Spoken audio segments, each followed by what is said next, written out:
Mas não é a única concorrência que existe no cinema para contar as mesmas histórias. A gente tem um outro caso bastante conhecido, que é a história do Steve Jobs, né?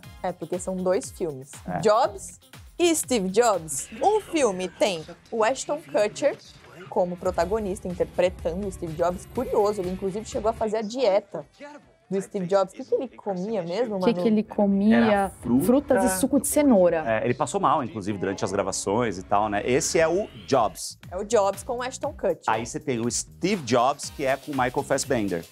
E aí você tem a história contada de um outro jeito, só que são dois filmes de ficção.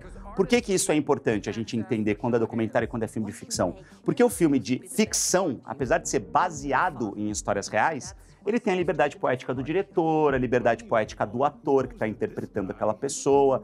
Então, ali você tem que entender isso, né? O documentário não, são entrevistas de pessoas que viveram a história. Então, um deles é um filme com um roteiro mais tradicional, vamos dizer assim, que a gente conhece, e o outro é quase que um teatro em 3 atos, assim, ele tem 3 fases diferentes. Aí a gente está falando de linguagem, né? A gente está falando de maneiras diferentes escolhidas pelo diretor para contar a mesma história. Então, o filme do Ashton Kutcher, ele é mais linear, e o filme com o Michael Fassbender, ele é dividido ali em 3 partes, e eles filmaram de maneiras diferentes essas 3 partes, né? Exatamente. São filmadas com câmeras diferentes para você ter texturas diferentes, mais parecidas com as texturas das câmeras da época mesmo, né? Então, você tem aquela coisa um pouquinho mais antiga ali, com uma carinha de filme antigo. Isso é muito legal, né? Quando pensam o formato, porque o formato faz toda a diferença. E a gente tá aqui falando mais sobre o filme do Michael Fassbender, porque talvez a gente goste mais mesmo, e também porque tem a Kate Winslet, o Seth Rogen no elenco, ou seja, é um elenco incrível. A Kate Winslet foi bem premiada, inclusive. Sim, ela ganhou o Globo de Ouro e o BAFTA pelo papel que ela interpretou. Que mulher.